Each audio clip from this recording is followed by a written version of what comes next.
হরে কৃষ্ণ। জয় জগন্নাথ। জয় মহাপ্রভু। জয় বলভদ্র। জয় সুভদ্রা মা।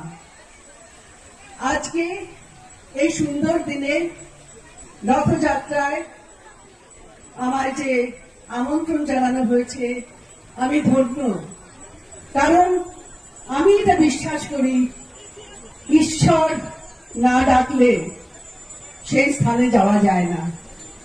তো ঈশ্বর আমায়, প্রভু জগন্নাথ আমায় কৃপা করেছেন। বহু বছর আগে এসেছিলাম, সেটা এসেছিলাম উল্টো রথে। বহু বছর পর আবার আমন্ত্রণ পেলাম মায়াপুর থেকে। আমি সত্যি আজকে এত আনন্দিত, আমার বলার কিছু ভাষা নেই। আজ যে